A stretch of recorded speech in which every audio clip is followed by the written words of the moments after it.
everyone, I'm Siri Vincent Pluff. And I'm Cassandra Snow. And you are listening to Chaos and Cunning, a DIY witchcraft podcast at the crossroads of magic and daily living.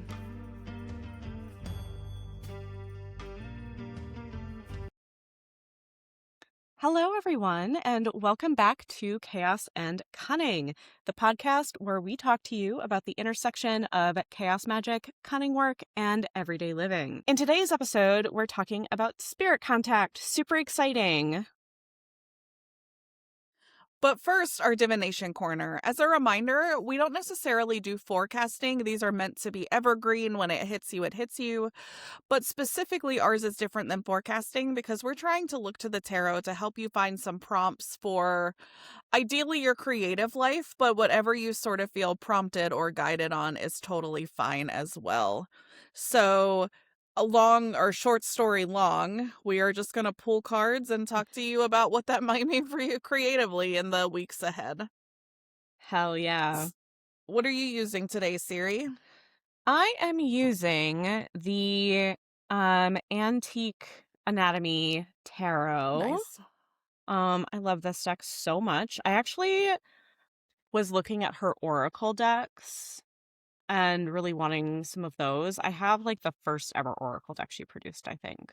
But it's like the expanded universe of the Oracle of Oddities now. I inexplicably thought you were going to say, I have the first ever Oracle deck. And I was like, what? What? Why are we talking about anything but that? Right? Oh my God. Can you imagine?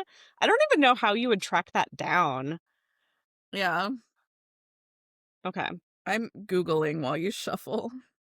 Cool. All right. So I got the 10 of Cups, or in this deck, the 10 of Elixirs. First of all, this card is beautiful. I love it so much. Second of all, I think that this is a really cool card to get when we're talking about creative inspiration, because it really is like super dreamy and talking about the long term. This card in particular, I think, is really interesting because if you're watching, you might be able to see this, but I will describe it if you're not watching the video. So each of the little bottles it's like a bunch of inkwells, and each of the little bottles on this card have like a different thing that they're saying the elixir is. So there's like a wisdom elixir, a harmony elixir, a dream elixir, like all of that stuff. So I think that's really cool, and it also kind of illustrates like what's going on with this card. So I would say, for the sake of this card, and thinking about our creative life, honestly, like the sense that I get from it is just like, let it be dreamy, let it be like beautiful and far reaching, like far thinking.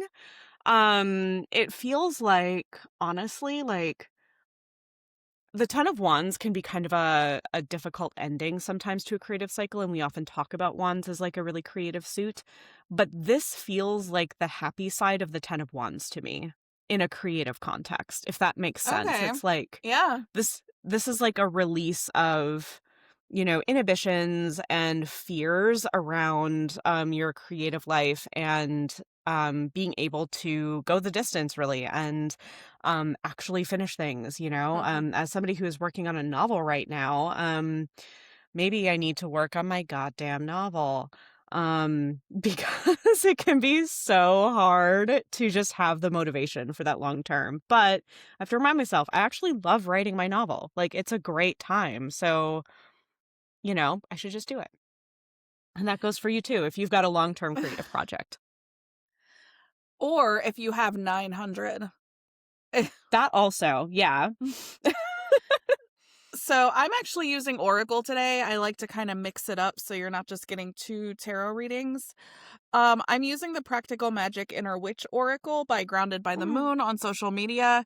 This was inspired by the movie Practical Magic, but I think that Joseph has done a lot of really cool stuff with it in terms of incorporating the one of the reasons I love that Alice Hoffman series so much and love the movie so much is because there really is, like, old school American folk magic, like, sort of weaving through the whole thing, and while the things that happen in the story are not necessarily things that would happen, they're all very rooted in things like, "Oh, yeah, plant lavender by the front door," stuff which, they say at the end of Practical Magic, but, Yeah. things like and so the deck just sort of, I think, expands on that and expands on those ideas, and I also just think I'm saying all of this because I think Chaos and Cunning fans will really like it since that is so much of what we do here, including, like, I was just thinking from the cunning work or folk magic perspective, but also the use of pop culture in order to sort of get your in or get there as well.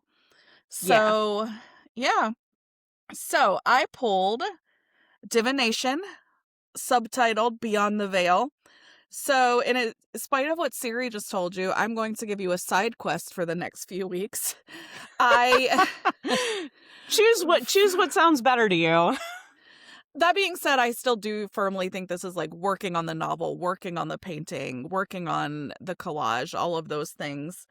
So, with this being put in a creative context and not necessarily what it would otherwise mean, I think I do use divination a lot in my creative work, and actually through my business, there's 3 special sessions you can get because I do different and special prep for them and have like decks I prefer. One of them is tarot or oracle for creative guidance, and so the ways that you use divination specifically to help you create, those are going to be really important for the next couple of weeks. But I also really like the subtitle of Beyond the Veil because I think it reminds us that, especially if you're doing any kind of storytelling, which I would argue all art is, all creation is, and not only are we telling stories, we're also creating the worlds in which the stories exist.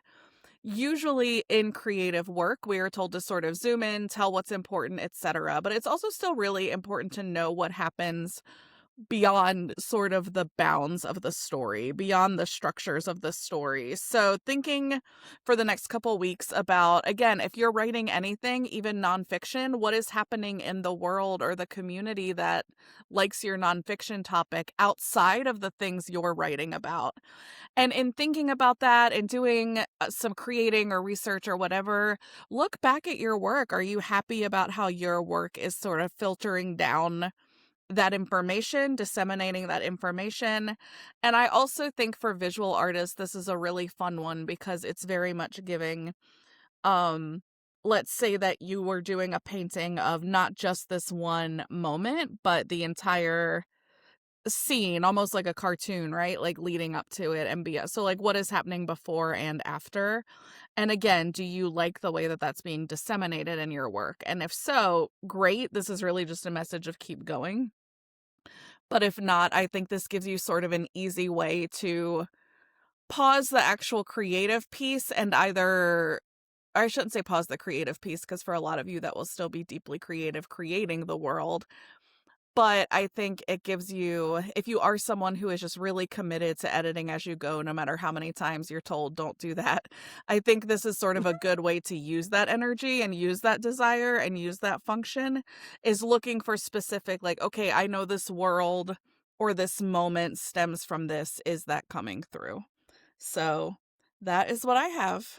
Also, Lovely. throw a tarot reading in your work. No, I'm just kidding. I mean, maybe. I don't know what you're doing, but yeah. Yeah. Or a crystal ball or something. Yeah, right? Um, cool.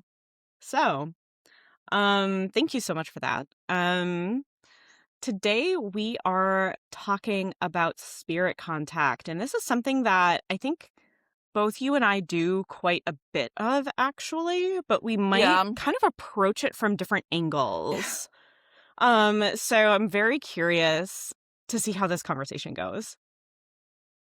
Yeah, I think let's also just talk a little bit before we jump into sort of the questions. I did want to kind of jump in, or not jump in. I wanted to start this topic, kick it off by just talking about when we say spirit contact, what are we talking about? And then specifically, what do we do? Like, obviously, some of it will come up later, but, and I think for me, And if you know me at all or follow me anywhere or have been listening to this podcast, the amount of flexibility and adaptability that I need in my practice in order for my spirituality to not be just another function of the ADHD OCD combo is a lot. I need sort of substantial, I need to know their core framework, and then I need to know that within, or even when that framework's not working for me, I can do whatever I want, which is so much of the draw of chaos magic in the first place, even though it does have guidelines. So I say all of that to say, to me, the types of spirit contact I am engaging in differ largely depending on setting. And I think some of that is also, if you want a relationship with spirits, which most people who are doing this very much do, different relationships throughout your life take different amounts of time and energy.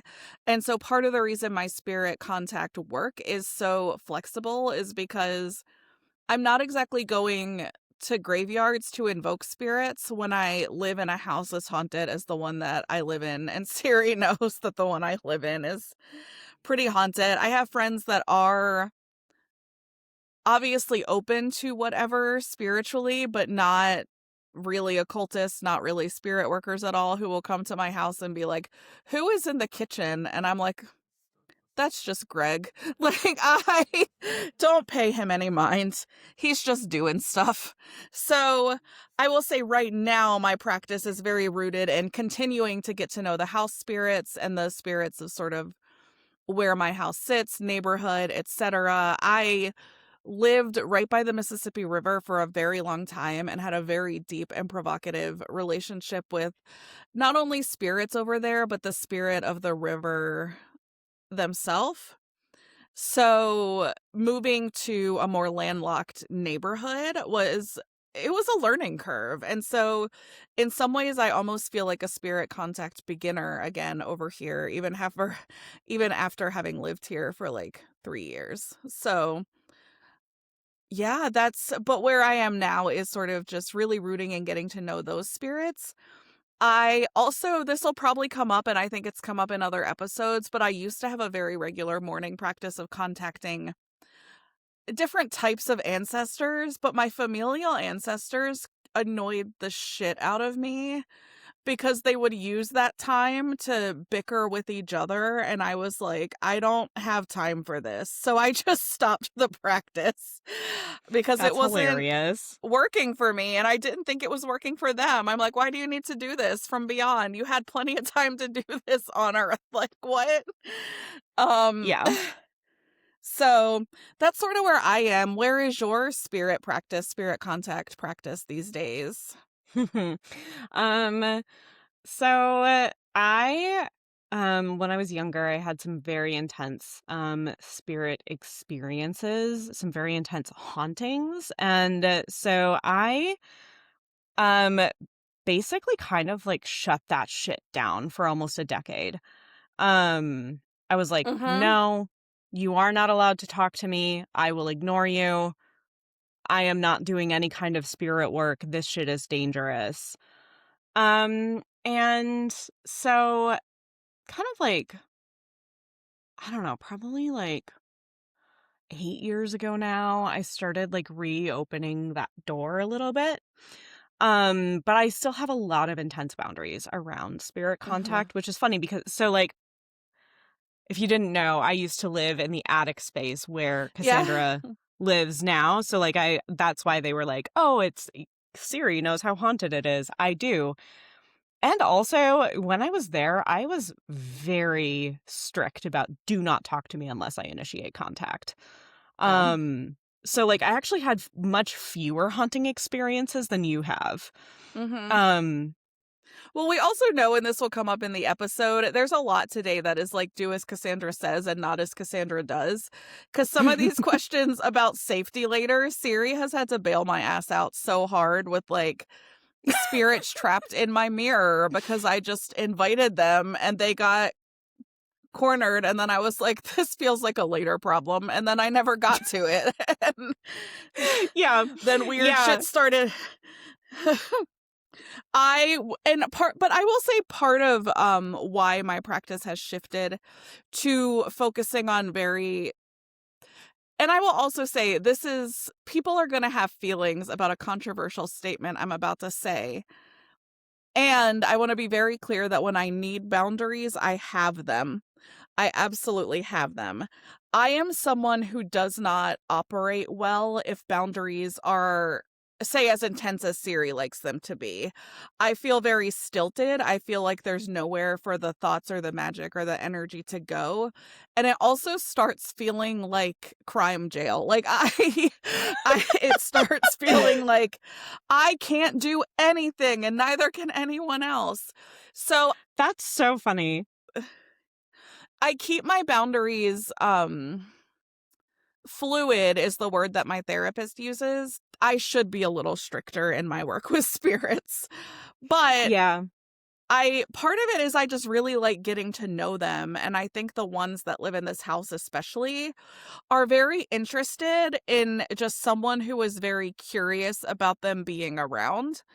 I think they've sort of been told to shut up and stay in their corner for a really, not that you were doing that, but um So to be clear, like when I talk about having had really bad experiences, like I have actually gone through possession. yeah, Um, which is and super so fair. yeah, so I'm like, if I give an inch, they're gonna take a mile, Mhm. or I don't want to take that risk again because that was really horrifying, actually. Well, Um, and yeah. And I yeah, also will say I think that my mainline boundaries are very firm, similar to if you know me in real life, there's so much you can do or take from me. I probably shouldn't say that on air, but I definitely have, like, in kink culture, like, my hard limits, and I feel like I put enough of an air out there that a spirit is not gonna try to possess me, or at least in 41 years, it has not happened. yeah, Because I think I approach spirit work from the point of like, we are going to communicate from you being outside of my body and ideally across the room. Other ways, I will punt you into the pond so fast. yeah, for sure. So another thing that I think is important to talk about with spirit contact is that we are not necessarily talking about contact with deities. In That's this very episode, different. it is super different. With things like goetic demons and spirits, that's a little bit of a gray area. So I tend to lump that in a little bit more with spirit contact than I do with deity work. But that's also my relationships there. You know, it's not necessarily like I know that some people do work with goetic spirits in a very I don't want to say deific relationship, but like pretty serious, like committed kind of spirit relationship. And I do think that that does get closer to deity contact. I would agree. And similarly, in addition to working with demons, I also work with the Fae quite a bit. And of course, my spicy hot cancelable take is I actually think those are like the same thing, just different different forms, but I would also argue different families, if that makes sense. Like me and Yeah. Siri are both Midwesterners, but the Snows are not the Pluffs. So I think it's more I when I say they're the same, that's what I mean. So, and that was a very silly example, but I do that on purpose. Yeah, So, I actually have. So, like, there have been points in my practice where I've been like, what even is a spirit? Are gods just spirits? Is everything a spirit? What's mhm. happening? So, I do, like, I do feel you on that, actually. Yeah. um, You can definitely, and not you specifically, like the you of everyone listening, you can get as galaxy brain about this stuff as you want. For one thing, I'm not your witch mom or dad. Do whatever you want. So, the first official question of our interviewing each other, um, is what are our favorite methods of spirit contact? I'm pretty sure I talked about this on our divination episode, but I do really even in spite of my own ancestors being my familial ancestors being quite annoying, I still love steam scrying, specifically for contacting spirits connected to, at this point, chosen family ancestors, as well as sort of community ancestors, egregoric ancestors, things like that. I really, really love making a tea connected, that maybe has some correspondences in it that connect to the types of spirits I want to talk to, or for the purpose of talking to them. If I'm looking for some comforting words, I'll do like a chamomile and lavender. If I'm looking for advice or guidance on what like action to take, I'll go for like a ginger or something like that. And then just sort of scrying in that steam. I also drink 900 cups of coffee a day, and that is still the best way to get in touch with the snow and other parts of my family ancestors, because I come from a long line of people with coffee problems, not to brag. But a lot of people talk about how working with alcohol isn't necessarily safe in their practice. And certainly coffee in the afterlife does not have the same effect for my ancestors as alcohol does, because I also come from a long line of alcohol problems, but also people very fearful of alcohol, so I'm always kind of treading that line. But Mm. caffeine, coffee, like, they're dead, let them stay awake, who cares? And so I will let them have as much coffee as they want, and so that's my favorite for those very closely connected to me. Another thing I really like is I do use a spirit board. I also use pendulums. Pendulums are very helpful for figuring out if a spirit is contacting you or if you're just having thoughts. So it's sort of like, is what I think I'm experiencing correct? And then the pendulum will tell you yes or no, and then you can kind of proceed from there. So I really like that. I also, another way to use pendulums for spirit contact is sort of combining that with the spirit board, which is what I have had to do because my queer platonic partner got me this really beautiful handcrafted spirit board a couple Yules ago. And inexplicably, the planchette that came with it does not have like legs. It's literally just a piece of wood that isn't even fully sanded at the bottom. So I don't really want to like scrape that across the thing. And so I've been using pendulums in place of that. And I'm actually starting to prefer it just because with the planchette, I feel more like, what am I either making happen because of my wrists just spasming because of my RA?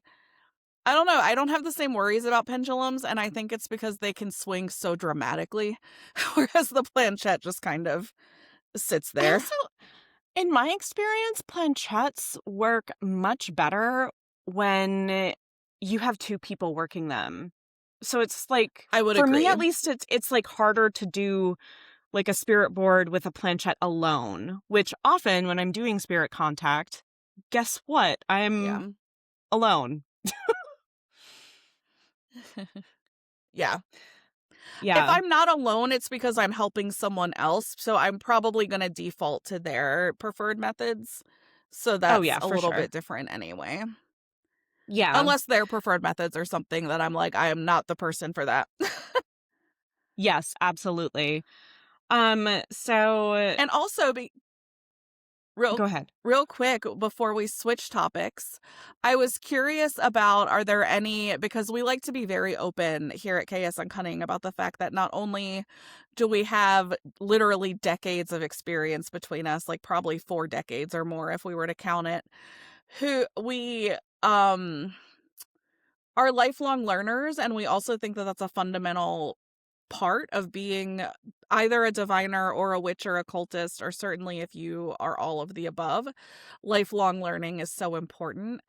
And so, because I love steam scrying, I have been reading enough books lately that have suggested and sort of laid out how to do some water scrying.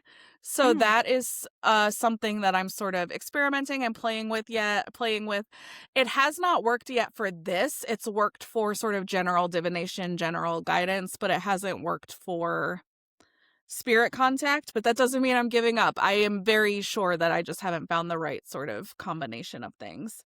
So I was curious for you, Siri, what spirit contact methods are you learning or playing or experimenting with right now? Yeah, well, I haven't gotten a chance to really talk about what my favorite methods are. So I will just go into that and then kind of talk about what I'm playing with. So I have some strong clairaudience tendencies, which, um, if you don't know what that is, it is basically psychic and you hear it. Like clair, you're like audio, like you're hearing it. Mhm. Um, and so that was actually my first ever format of spirit contact, was clairaudience. And then my second form of like really early clairaudient, or sorry, really early spirit contact was actually, so like when I was a kid, I would communicate with the ghosts in my house using magnetic poetry, like on Cool. the refrigerator, and I would just like move my hands almost like a spirit board, and I would write creepy little messages would be just like on the fridge for us. So yeah, that was always interesting. Um as an adult, I have several different methods that I use. I actually have a hagstone here. This is not one that I have used Mhm. a ton. It's just one in my collection. Um, but basically, I will sometimes utilize a hagstone, particularly if I'm working with a client around mapping the spirits surrounding them. I will, look at a photo of them and peer through the hagstone to sort of like transform my vision. And that helps me see what is surrounding them. And then I can like make a little map in my grimoire about like what's going on with them. And then I can also kind of assess the importance of that spirit in their life using this method. Cool. Um, that's kind of advanced. And that's not even really contacting them yet. That's just like Mm. laying the groundwork Oh, for yeah. contacting them. Which I think is maybe something that I should have also like written in our questions. Like, how do you lay the groundwork to connect with a spirit? Um, so clairaudience and trance work are actually my like number one methods for spirit contact. Um and this kind of segues into the next question, which is how do we recommend people begin spirit contact? Yeah. Um I will also use tarot and runes for spirit contact explicitly. So it kind of depends on what I'm feeling. Runes tend to be like if I do a rune cast on a cloth, it's very very frequent that I will be getting messages from spirits that are surrounding my client or like even if it's just in a regular reading. Mhm. But if I say that I want to connect with a spirit, there's like a kind of casting that I will do, and I'm playing around with methods of like what kind of rune cloths do I want? Like do I want to have rune cloths with sigils on them specifically for spirit contact? Do I want to have, or do I want to continue to kind of just have a blank slate, which is sort of what I work with now? Mhm. Or do I want to kind of divide the cloth into different areas and have sigils for like what those different areas mean, and if a spirit wants me to pay attention to something, um, say about like the home that they inhabit or whatever, like maybe it lands on a certain sigil that represents the Yeah. home. So that's something that I'm kind of playing around with. I have to, I have such a laundry list, no pun intended, a laundry list of sewing crafts that I am that are like on the back burner for me. So I have to do that. But it Yeah. it takes time. I'm still like thinking about it. And then I will also sometimes use tarot if it feels like I need to connect with a spirit about very specific worldly earthly things. Because I find that the specificity, so with tarot, you have 78 cards. With runes, you have 24. Mhm. And tarot is structured in such a way that you can get really, really specific Mhm. about what you're looking at. And so I do find that that is helpful. Sometimes I can just, like be in conversation with a spirit and pulling tarot cards when I ask questions. And that can sort of like help me figure it out. So recommending like people beginning spirit contact. That is my number one thing. If you have a divination tool that you are comfortable with, start using that. Start with using that because it also provides a nice boundary within which you are communicating. I know sometimes that this idea of spirit contact, especially something like clairvoyance, clairaudience, like those kinds of like things when you're employing like those more unseen psychic abilities to do this Mhm. stuff. Like a lot of students that I've had in the past are like, well, how do I know that I'm really doing it? How do I know that I'm really like Yeah. having this experience or whatever? And the divination method that you're using can sort of act as like a bridge between our world and the other world. It doesn't have to be a very complicated method. Just as long as you feel really comfortable with it, I think that is the best thing. I would say one thing that was really helpful to me, because I've done spirit contacts most of my life, I will say, and we get into experiences a little bit from when we were a little bit younger later. My sister was definitely always the primary spirit worker, and I was always the primary diviner, even though as little closeted Christian children, we never would have used those words. But um I think this sounds so basic, but honestly, just being open but with boundaries to it, and I think that was a big thing for me is, growing up with Chelsea, and I would sometimes be jealous, like, I wanted to experience some of the cool shit that she was experiencing, and I love my sister, and I have no reason to believe that these things were not happening, and then also, when I opened myself up to those experiences, when I literally just said, "Okay, you can visit me as well as Chelsea," things did shift, things did change. I think a fundamental tenet of witchcraft that I really like from Matt Oren's Psychic Witch is magic primarily changes you, meaning, and when we're talking about chaos magic, that doesn't mean you can't do the manifestation and stuff, but it's shifting from, "Hey, I want spirits to contact me," to, "I am someone's spirit's contact." And so kind of moving that way. And I think just opening yourself up to those experiences, including them in your, morning mantras or whatever you're doing, is a lot more pro productive. It works better than people think. I don't know what word I'm trying to think of, but it is effective, I think. I think And I get kind of what you're talking about. It's like I know just based on having done magic with you many, many times, like I yeah. know that you were very much a person who has very like daily-ish rituals that sort of build on one another, but that's also a really great way of building trust. Yes, absolutely. And that, so that's sort of my one tip for beginners, and then when you're ready to go a little bit deeper, I think experimenting and naming your clair. Siri mentioned being clairaudient, hearing stuff. A lot of the reason I was quote unquote the diviner or the seer in our household was because the one I identify with the strongest but don't always want is clear cognizance, which is just like knowing stuff you shouldn't know. I actually lost a friendship because I said something at a bar that I wasn't supposed to know. And they were like, "How did you know that?" And I was like, "I just knew." "Are you sure you didn't tell me?"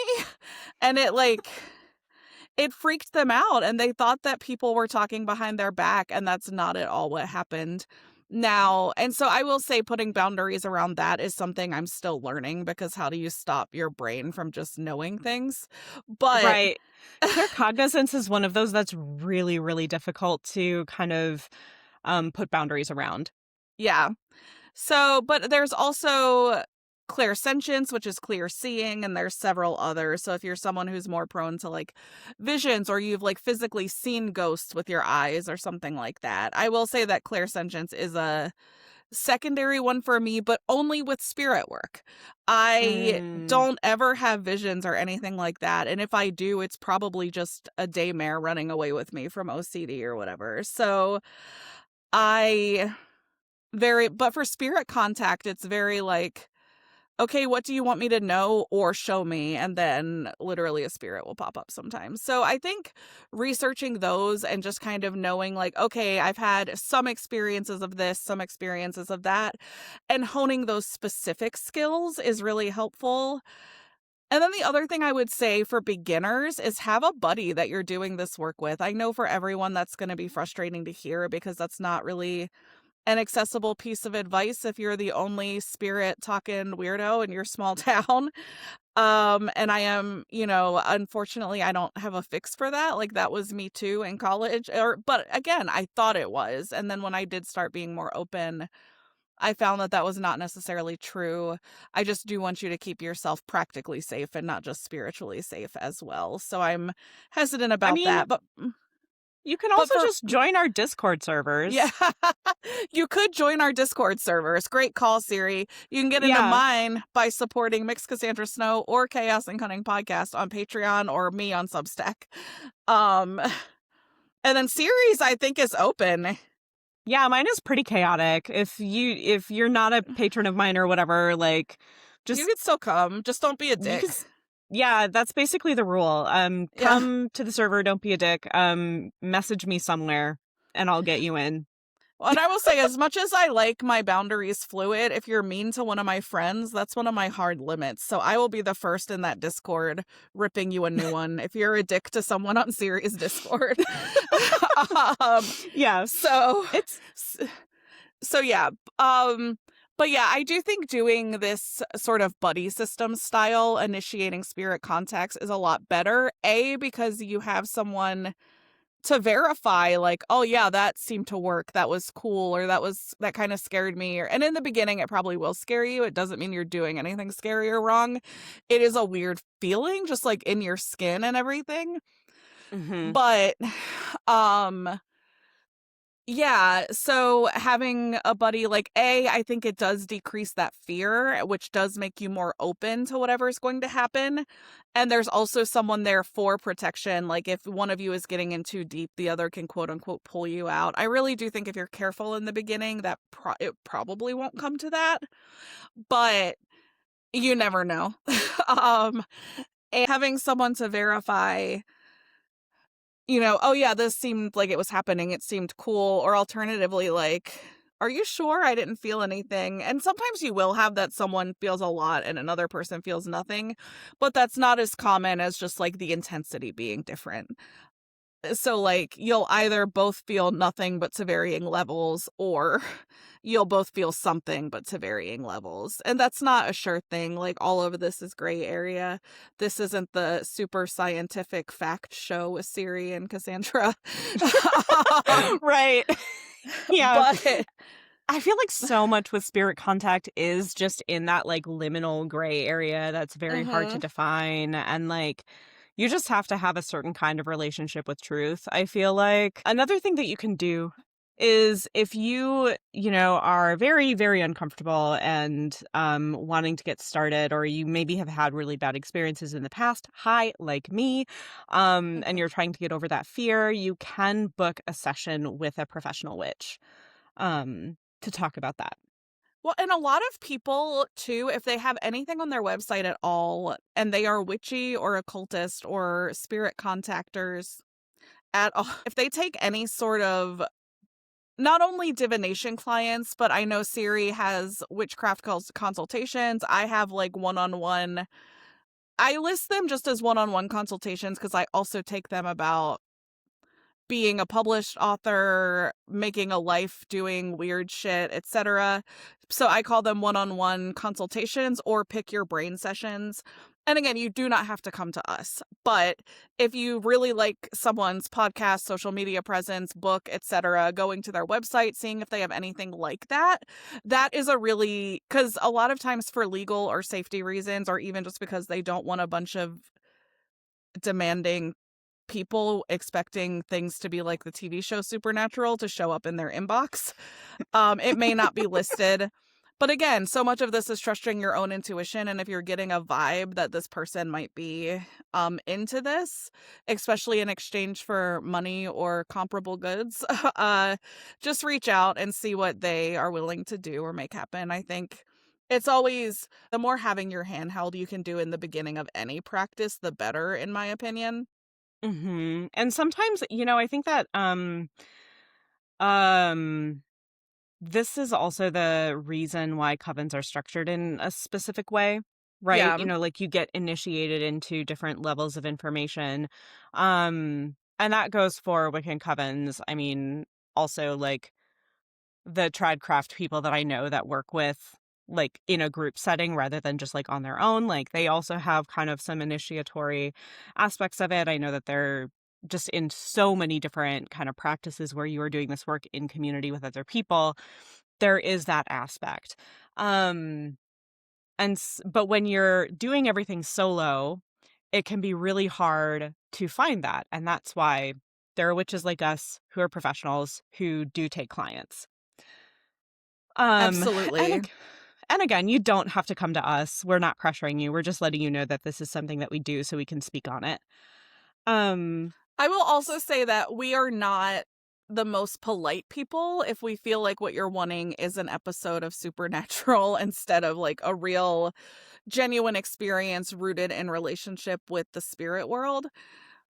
We will turn that work down and be like, this is really not what we do. Um, so just, Yeah. and I feel like any professional who doesn't have that boundary, I would question you working with them. But Siri and I also have a friend who is so psychic that it scares me and even borderline annoys me sometimes. Like, I'm just trying to have a normal conversation. Why are you doing this to me? um, and so I think, there are people out there who could help you with that. For sure. I know one guy. So, Right. We all know a guy, right? yeah. Um, moving on, what is a wild story that you have about spirit contact? I have so many, but I think the two shorter ones that I want to give, because I know I've been talking a lot this episode. I know that sounds dumb because it's our podcast, but I want to hear more from you for the next few, I guess is what I mean. Um, For sure. but the two quick ones I will tell, one sort of more intense one is I have someone who was like a parent to me that passed away in college when I was also like on the precipice of coming out of the closet, which this person would not have approved of. Um, I do not think that person would still be in my life, actually. Mm, Um, so it was a lot, but at the same time, my childhood was so tough and basically any love at all. I don't I still love this person very, very much and miss them all the time. But I was trying to divine or hear from them, and then a different spirit that I have never spoken to before. But again, I think, I've been practicing for over 25 years, and sometimes at that point, if what you're seeing or hearing is legit 80% of the time. Um, Someone came through that I've never spoken to before that said very clearly, you cannot contact this person. This person is not contactable, or the spirit is not contactable. And if anyone ever tells you they are this spirit, they are lying to you and want to do you harm. And that shit. scared the shit out of me. And I have never tried again. And it also, like, I have beliefs about afterlife and stuff. I don't believe in like a hell or anything like that at all. But I do think the way energy gets dispersed is what makes a spirit or not. And so, like, I know what they were trying to say. Like, this person's energy did not form like a spirit of this person. And my love for this person, but the complicating factors made that makes me susceptible to a very scary situation with a spirit that wants to harm me and could claim to be this person. So, like, message received. The other one I'll tell you about, but honestly, what chased this spirit out of my house was having a baby. I this person did not want to, or this spirit did not want to deal with that at all. Um, I believe this was a spirit or potentially a fae or demon of some kind, and I actually have more reason to believe it was a fae, but there's a lot of fae fear-mongering on the internet right now, but I believe this was the kind of fae that is more rare, but is closer to what people think of the fae as when they're scared of them. Mm. But literally, I was just sitting here reading a book one day, and a bunch of books flew off of my bookshelf. And I thought it was just a grumpy house spirit, and I was like, "What the fuck, man?" I am literally just trying to enjoy some introvert time. Leave me alone. And things like that kept happening for a few days.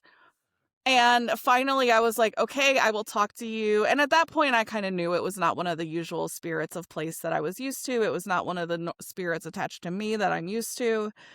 And so I said, one of the first opening questions I asked, I was like, "What is your name? What do I call you?"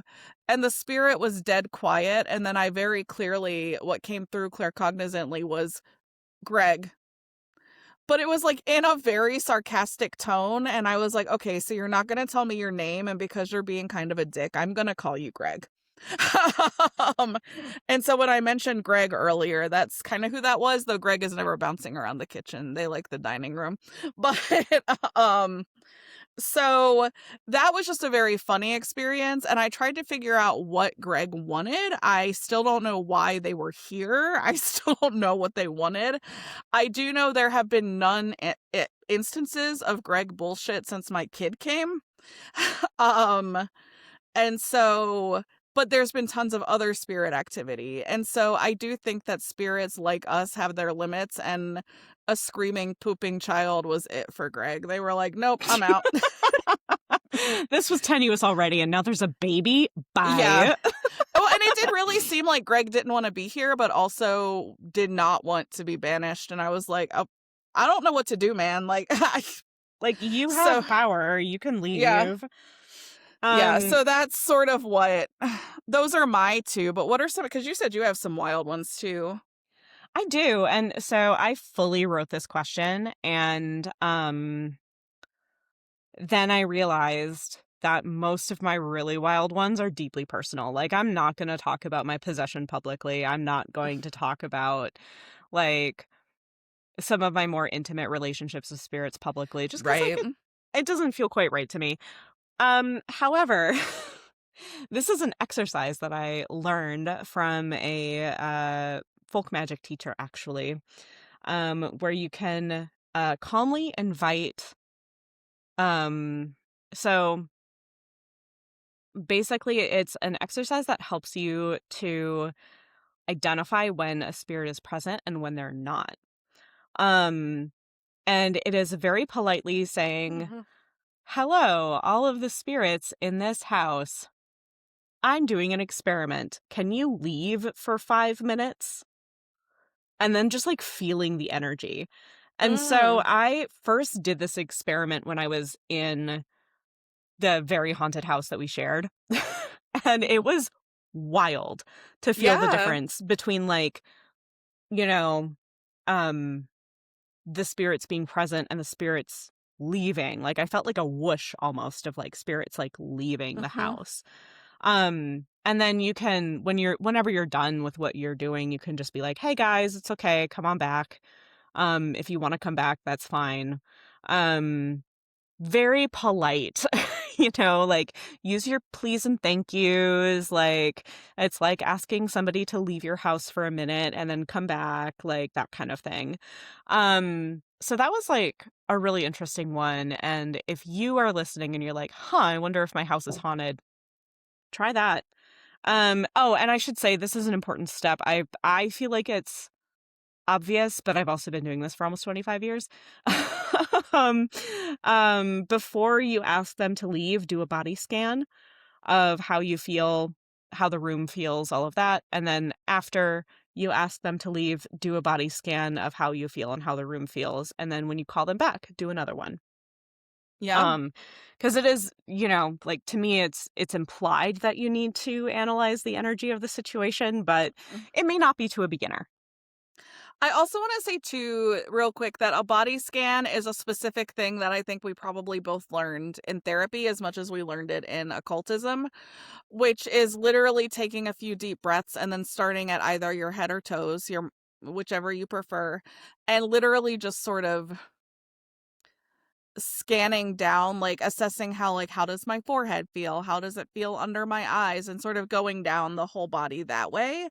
It's a really good relaxation technique to fall asleep, actually, assuming things are mostly good. Um, Right. because occasionally with RA and also my body-wide tendinitis I tend to get because of RA, I will do a body scan and then be like, "Yep, miserable still." But Yeah, for sure. but for the most part, and in spiritual stuff, it works a little bit better. So if you've never heard that term and you are like, "What?" That's what it is. I just wanna be wary that I know we have listeners who have, like, never done any of this or seen a therapist, as well as listeners who have been in it for decades like you and I, and also have been in therapy for decades like you and I. Yeah, yeah, for sure. Um, so yeah, now we're kind of getting into some of the more protection aspects of the conversation about spirit contact. So, um, some things to watch out for with spirit contact. Um, go back and listen to our discernment baby episode. I'm Discernment and just protection weeks ago. both of them. Like that'll be good for you. Um, and because I think that like those are really the foundations. One thing that I think is really important for people to keep in mind is that especially in like a haunted house situation, the spirits have been there longer than you have. Most likely. So going in, so like I actually advise students and other witches, like when you when you move into a new home, don't immediately do a banishing. No. You know, like cleanse the space, maybe like I like to cleanse and raise the energy of the space, so it's kind of like a blessing sort of. But I'm pretty clear when I do that that the spirits are not actually being asked to leave. Yeah. Um that they're okay to stay here. I'm just cleansing out, like the energy from the previous residents. Yeah. Um so remember that again, the spirits have likely been here longer than you have, and it's very rude and even kind of a colonizer mindset I to was just like thinking that, yeah. yeah, to just like go into somebody else's house and be like, okay, this is mine, bye. Because I think that coexistence is like honestly so much more um first of all, it's very common. Um and second of all, it's I would say even more ideal than just like having a space free of spirits. Like if I walk into a home and there aren't any spirits, I'm like, the fuck are y'all doing here? Like I don't this doesn't feel homey. It doesn't feel right. It doesn't like I can't get comfortable here. Um Well, and with yeah. that too, I know you and I are very big on spirits of place, which to me does not just mean the spirits who live in a place. It's like literally my house has its own spirit, and it would be buck wild to come in and be like, "Well, gonna get rid of all spirits." Like that is what the house is, and I love and am deeply connected to this house. Like I really don't ever want to leave, and so I think, and even the way I ended up here through you, I feel like was very kismet. And so I yeah, so I just I guess I just want to name that we have to be wary of that, because we're not just talking about dead people and demons and fae, we're also talking about the spirits of the actual land you're sitting on. Yeah, I actually have a really hard time. I get very galaxy brained about what a spirit even is. Uh-huh. And it actually, like, this is a little spicy of me, but sometimes every once in a while I get cranky, okay, guys? It's fine. A bitch can get cranky. Um, It's actually one of the defining factors of a bitch. right. Oh, yeah.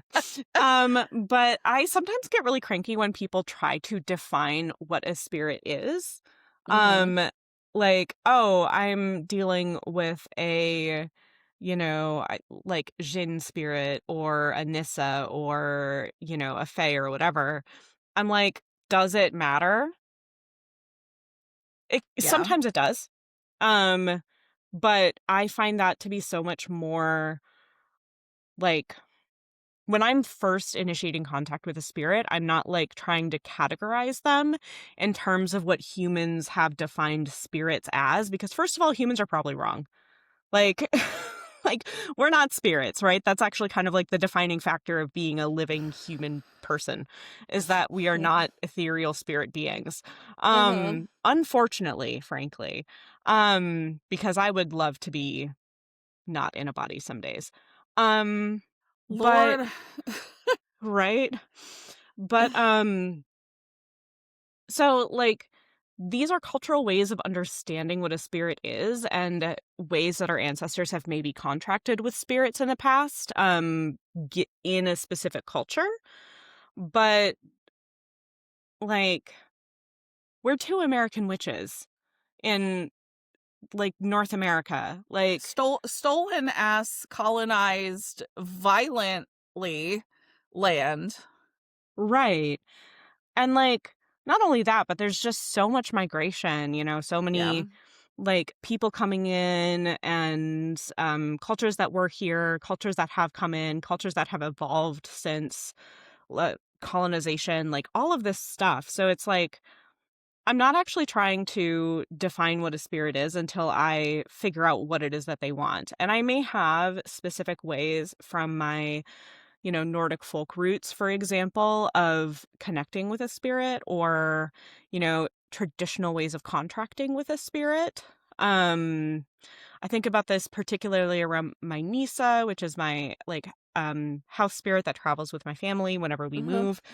Um, and this is also oh my God, I forget the name in um I forget what they're called in Slavic magic, but there's a specific kind of spirit guardian that you can call on to welcome into your home.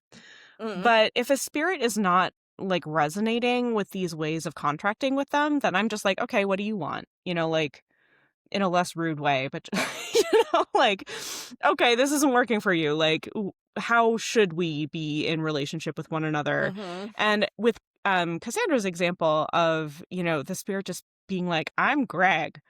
Like, all right, I'm calling you Greg. Yeah. All I can do is what you've told me.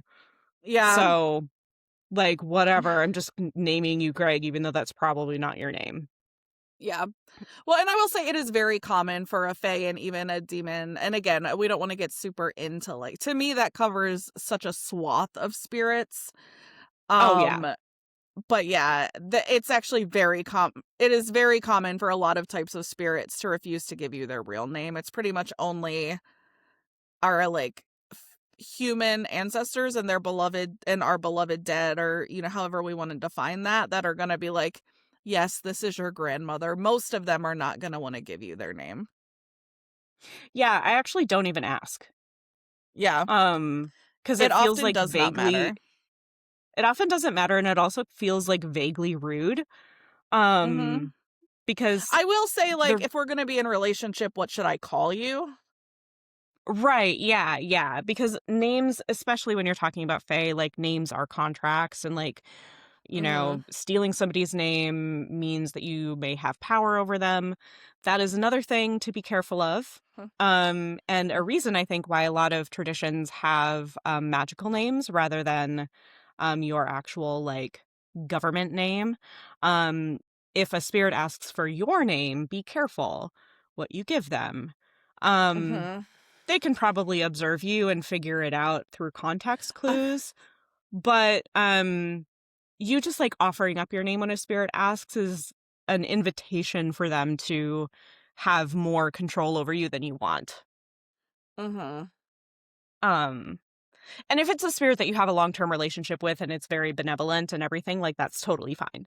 But, Yeah. like, if it's just, you know, you're just meeting them, it's not necessarily appropriate in my opinion. Yeah.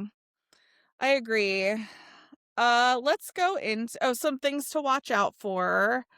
So we're talking a lot about spirit contracts, and I also want to point out that while I am a huge contract, I am a huge like you do this, I'll do this.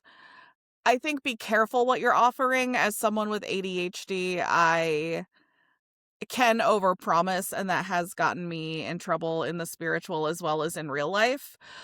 But the Same. other thing, yeah, but another thing I want to say is that if it really depends on why you are wanting to have a relationship with a spirit. If you are just wanting to make contracts, that's fine. If you want this to be essentially a business relationship, that's fine. But if every time Siri asked me to do something, or vice versa, that was weird. That makes it sound like you do that. But like, if every time I didn't mean to imply that at all. But friends do help each other out. And if every single time Siri was like, hey, will you help me with something? If I was like, okay, well, what are you going to do for me? We wouldn't be friends for very long. Like, it's actually detrimental to relationship building.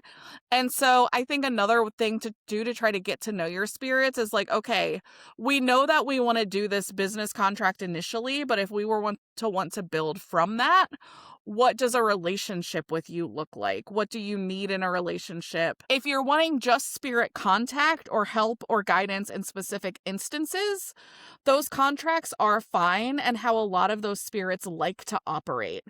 If you get into a contact with a spirit that you think is maybe not it doesn't feel like it should be transactional in that way, then that means taking time to really get to know that spirit and like what does it mean to be in a relationship with them and why do I want to be in a relationship with them? And my spicy take is that like your answer can just be like because it's cool to have ghost friends. Like that's a fine answer, but then you have Yeah. to be a ghost friend and figure out what that means. So, yeah, I actually, speaking of contracts, I have a really interesting story that I feel comfortable sharing. So, one of the things that I am curious about lately, is like actual, like, summoning from the Goetia, like using some of Mhm. the, um, rituals from the Key of Solomon, and just kind of like experimenting with some of that. Um, and so I have a spirit who provided a name for me that was very much of a sound-alike name of a demon in the Goetia. Mm. So I go ahead and I summon that demon um to try to like have a conversation and be like, "Hey, like is what's up? Is this you? Like let's have a little bit of a relationship." He immediately requested that I sign a spirit contract. Um, Wild. yeah, and was like, "You will do this for me, this for me, this for me," and I was like, "This isn't the vibe, bye." And I banished him. Yeah, like Um you do not have to work with anyone you don't want to, but that you have to remember that that also goes for the spirit world. Totally. Yeah, exactly. And so like I was like, well, I'm not comfortable in my, maybe like this was maybe my second meeting in 4 years with this demon. I was like, I'm not comfortable signing any kind of spirit contract or doing anything for you. And this was actually really funny. He said on his way out, he was like, well, maybe talk to some of the girls. I was like, okay, you misogynistic piece of shit. Bye. Wow. Wow. Yeah. So, then I realized, oh, like the next time I was in trance and I kind of like invited whatever that spirit is, I have like a visual for this spirit in my head. So, like, I invited the visual over. I realized, oh, this is very clearly like a sound alike name that they have. and not like the same entity because they just felt Right. completely different when I was in Yeah. trance circle with them. So that's kind of funny. That's a wild little When story. I will say this is a difference in sort of how you and I operate spiritually too, because I am ultimately even though I am the bubblier, friendlier of us when it comes to like potential clients and stuff like that, I am also by far the most skeptical. And if I had heard that name and circle, I would have been like, yeah, right. Who is this really? Like, I would have been like, that is fake. Um, and so, and I think Siri is so, I don't want to say, I want to say the word trusting, and I feel like that is the right word, but I want to be very clear that I think that's a good thing because you also have spirit relationships that like I'm like I want that, but I also know that if I were to have that the whole time I would be like, "Okay, Greg." Like I, Yeah. Um, yeah, I don't know. Well, and I mean, like, it's funny that you say that because I feel like I'm not more trusting, you know? Like, we definitely started this whole conversation with me being like, yeah, like if spirits want to talk to me, like they got to set an appointment. mhm. Like, I'm not dealing with that when Well, I'm I guess not it's capable of it, you know? and I think what I think is so beautiful about you is that you're more trusting with yourself intuitively. Like, you know that you need those boundaries. Whereas I am like, okay, but I'm already so skeptical. What if that cuts off all spirits from wanting to work with me, which I do not want. And so I'm like constantly thinking about it that way. And I also think that because your boundaries are so strong, you have a lot of self-trust of like, okay, this is real. Whereas even when my boundaries are really strong, I'm still like, hmm. And I will say a lot of that does come from me having deconstructed Christianity that I later found out was really like abusive and evangelical. Anytime that you're being told that everything you know about yourself is sinful and wrong, like that should be a red flag, but I grew up in it. So I, you know, and so I think some of it is there are still traces of like, well, can I really trust myself because I was susceptible to this really harmful Christianity? So how do I know that's not going to happen again and all be bullshit again? Like, so, Absolutely. Absolutely. Yeah. I think that one thing that is important to keep in mind is that a lot of our spiritual practices today are, especially in the realm of witchcraft, spiritualities that work with magic, all of that stuff. I do think that they are ultimately, for personal healing and, kind of like knowing yourself better as well. It's a big reason why I like to encourage people who are getting started on witchcraft to also work on divination because knowing mhm. yourself, and sometimes you need a divinatory tool to get to know yourself better, you know? Sometimes that's just what Yeah. it is. I encourage people to keep a journal in whatever way makes sense to them. Maybe like you never find yourself writing, in a paper journal, but voice notes at, like, 3 a.m. are, what you're gonna do, like, just something so that you can have a place to dump your brain, drain the brain onto a page or into a voice note or whatever. I will This is also where I recommend having really solid relationships with humans too that you can actually trust and like let your freak flag fly or whatever. Because Siri would not bat an eye at getting a 2 a.m. voice text from me being like, what if? like, um, So we should probably wind things down. The last question that I had on the list was, how do you stay safe as a spirit worker? We've talked about this quite a bit. I'll just kind of talk really quickly about some spiritual hygiene stuff that I recommend. I recommend doing some kind of cleansing fairly regularly.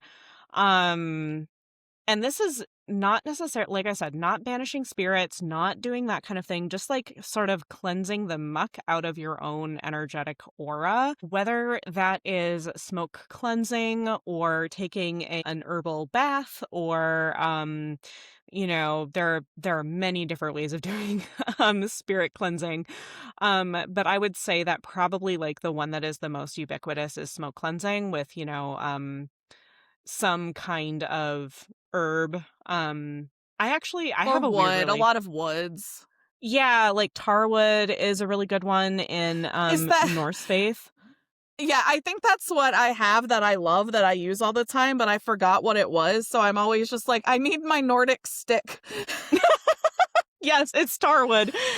So smoke cleansing is a favorite of mine because it's pretty quick to do and you feel the effects immediately. If you are feeling really especially gunky, like for me when I travel to a place that has a lot of people all in one place, I might, want to do like an uncrossing bath or something when I get Mhm. home just in case I picked up something, a little something something while I was away. Um, so, just kind of do that, and then that is better. And in terms of staying safe as a spirit worker as well, I think, you know, one thing that a teacher of mine once told me that really resonates with me is you are a person who has a body. The spirits do Mhm. not have bodies. And some of them may want the body. Some of them may, want that, as in, cases of possession and that kind of thing. But having a body gives you an inherent power over the spirit realm. Mhm. So don't overthink it. Don't be too afraid of you know, your capability to banish something that you don't want around. Um and if there is something that you don't want hanging around, there are so many resources for figuring out how to do it yourself, or you can also hire witches like Cassandra and I to banish. I have done long distance banishings before and it's worked. So, just letting you I know. like long distance banishings too. I have a guy who specializes specifically instances of like, the energy is bad and potentially harmful, but it doesn't really seem like a spirit. So like I think having all kinds of energy or spirit workers on your roster, and I know a lot of you are not there and it'll take you time to get there, but um yeah, so I definitely have had a few instances where I've had to be like, "Hey, Bo, I don't know what this is. Can you take care of it for me?" um, I was gonna and ask if it was somebody that I knew. Okay, cool. yeah, no, Bo's great. Yeah, he is. So yeah, anyway, I think for me, staying safe as a spirit worker is about. So I think another inherent boundary that I have is, yes, I kind of give the ghosts of my house free reign unless they are trying to cause harm to me or especially my child. But that hasn't been a case, knock on wood. And if anything, the ghosts that live here seem to like really want to protect my child, which has been really special and beautiful to see unfold. She also came to this earth with her own sort of spirit guardian that she will call out for when she's in distress. Now, Aw. sometimes her view of distress is like, I'm changing her diaper, and so she thinks I am committing a horrific crime against her. And so she'll she'll call out for her spirit guardian, and I'm like, I don't, that's not okay. If you really need them to be here for this, that's fine. Um, Yeah. but all of that to say, um, I think my inherent boundaries of like, for any spirit who does not reside in this house or does not already have an existing established relationship with me, I would also say it's very similar to how I conduct friendships in the real world. Like, if I want to be friends with you, you'll know. And Oh, yeah. after we make initial contact, if you do not hear from me, don't bother coming to my house. Like, I have a lot of inherent boundaries of like, if I want, but also spirits are allowed to have the same boundaries. Just like if I really want to be friends with someone and I call and they don't pick up the phone, eventually, like, it is my job to give up on that friendship and move on. That's really good advice that I'm not going to follow, but you should. But I actually am better with it in spirit contact. Like, if I'm trying to contact spirits and it's just not happening, I am like, okay, they don't want me to contact them. That's fine.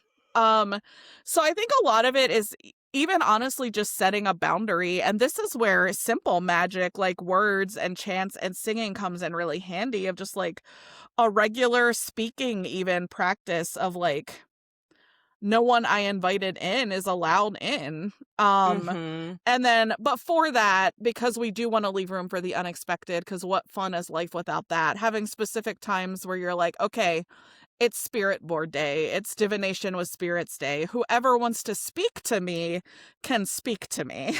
I will um say that is something that I did experiment with a bit. Me saying I have like really strong boundaries. Like yeah. there have been certain days in my practice where I'm like, all right, open office hours. Who the fuck wants to talk to Yeah. me? I love the idea of calling it office hours. That's so funny. Well, and I will find too, like, I don't know, one of my favorite things that we didn't get into in spirit work is like sometimes spirits are just there and they don't need anything, but they're very curious about the human that like is open to speaking to them. And so a lot of times you just have like a fun interaction. It's not even like anything super heavy, Oh but that's yeah. also sort of advanced spirit work. um I also I think as we're talking, I'm realizing there are a lot of things that we didn't talk about. Like a lot of people who are spirit workers have, ideas about how, um, like how soon after a death you can reach out to somebody, for example, yep. or really bound like really firm ancestor work practices in specific ways. Like there's a lot of specificity in the world of spirit contact. A lot of it is cultural. And And it's also definitely worth doing the sort of like what is cultural. And that is also going to have shifted through time. I totally. have very I have very different boundaries around contacting my Welsh ancestors than I do my American Presbyterian ancestors, which is Oh, not the totally. faith I grew up in. But like a lot of my ancestors were. Yeah. So, Yeah.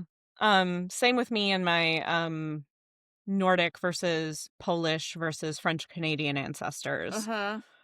For a long time, my Polish ancestors were just like, oh, they would just like kind of show up when I was going through a hard time or like I was crying about something that was like solvable, Uh-huh. but I was just upset about it. And they would just be like, you should eat pierogi, have a sausage roll.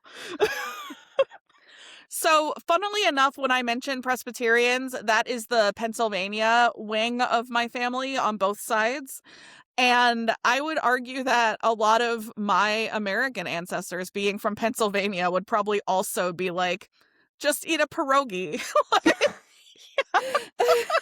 Yeah, it's Oh, definitely very cultural. So, yeah, there's yeah. some fun stuff like that. And also, like I think one of the inherent aspects of us kind of coming at this from both a cunning work and a chaos magic standpoint is that for me, chaos magic is so much about like, okay, what works? We don't have to have rules that don't make sense. So, what are the rules that do make sense to us and kind of going with that? And I feel like I'm setting the rules by the relationship I have with each individual spirit is very much within the spirit of chaos magic. I Uh-huh. said that word too many times in one sentence. Wow. I love it. I But yeah. also want to throw, yeah. And then before we fully transition into our closing chaos and cunning corner, I would also say there are a lot of folk magic practices that are so simple and easy but do work. For example, if you are listening to this and you were like, Cassandra is sure making choices, I do not want that many spirits in my house. That's fair and fine. Uh, so if you're going elsewhere, like specifically I'm thinking about graveyards because that's a really good in for basic spirit contact that also has boundaries, and it also has a lot of people that are genuinely like laid to rest. That energy has gone out in a very different way than like what we would think of as a human spirit. um so I think graveyard work is actually a decent starter if you don't go alone, which I talked about buddy system earlier. But there's like superstition that actually is a spell that does work really well, which is before you get into your car, turning 3 times counterclockwise. And I will even sometimes do that if I am just somewhere with a lot of people, like you said, because I'm the claircognizance, but also just like being a basic human who gets frazzled very easily.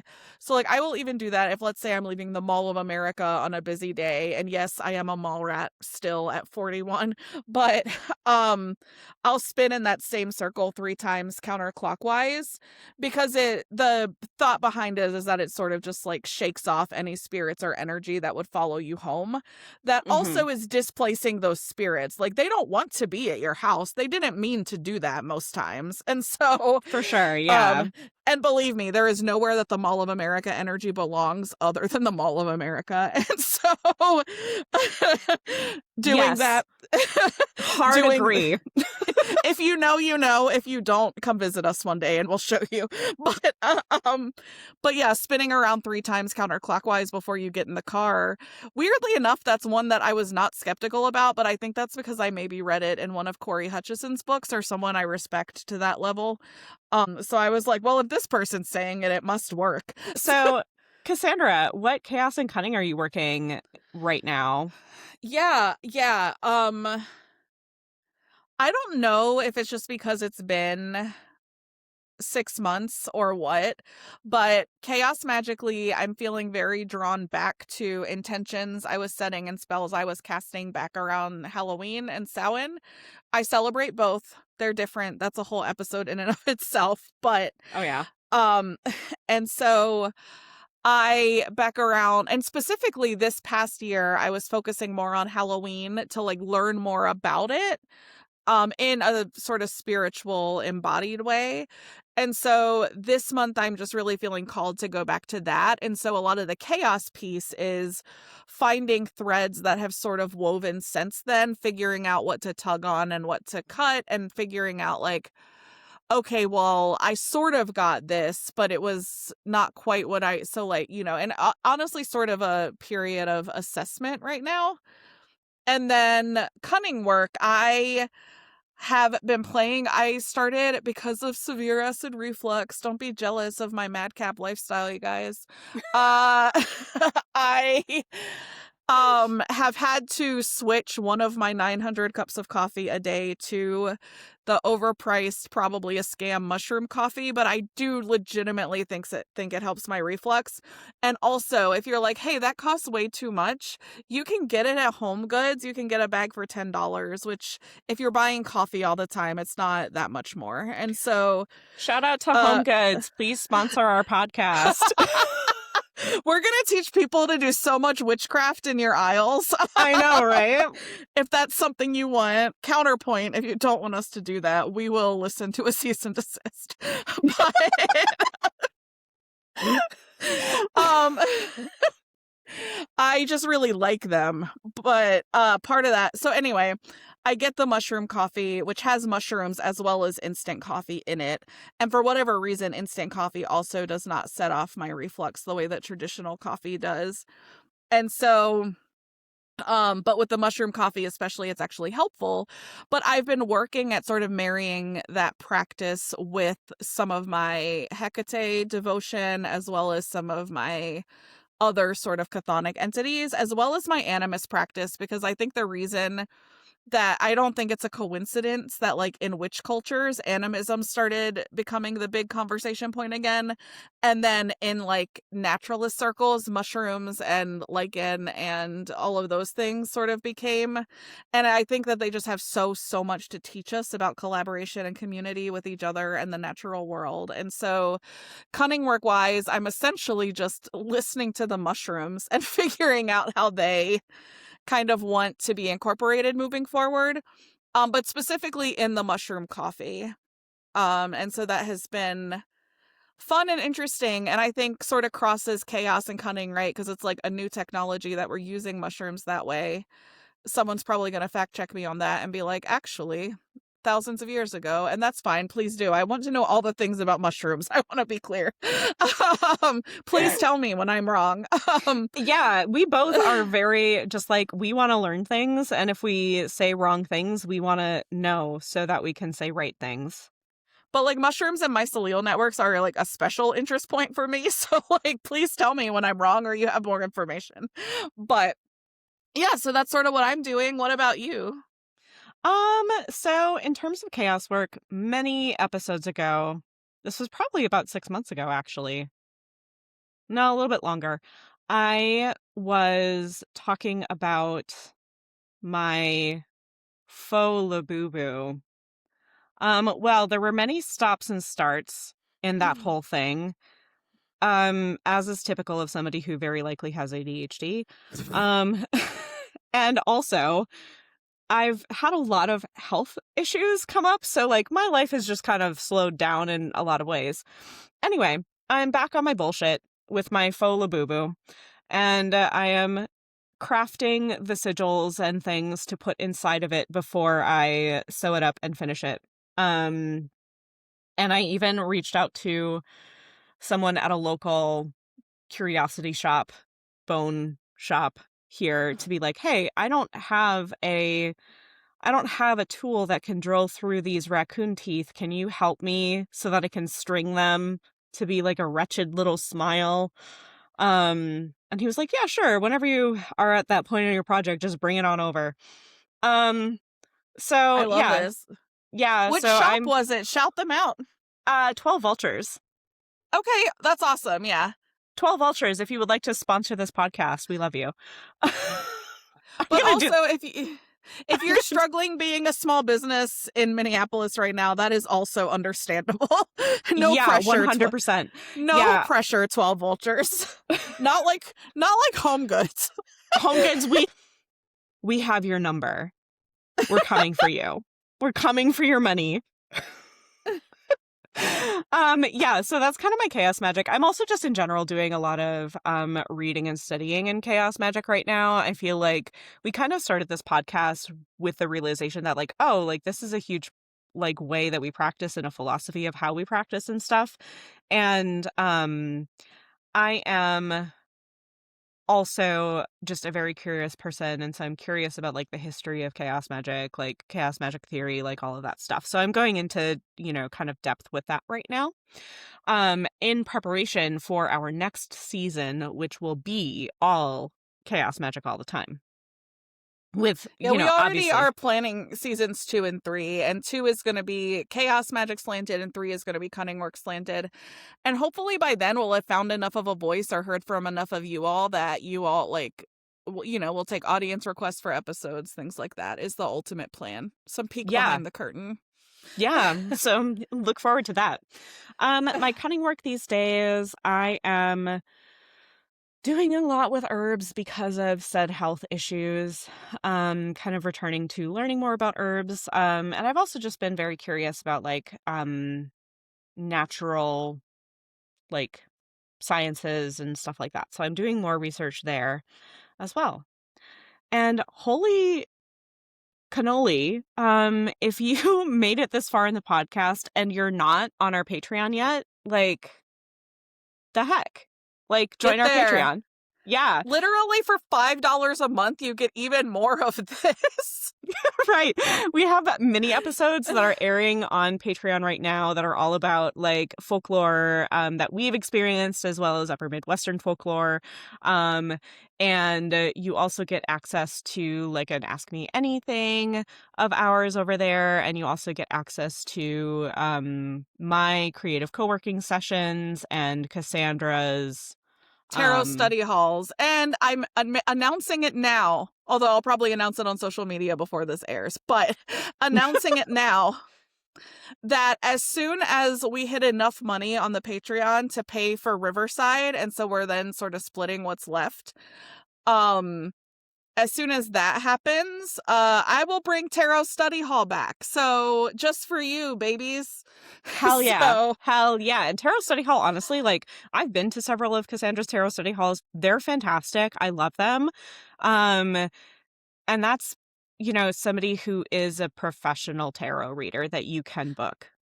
So So it's I very yeah. worth it.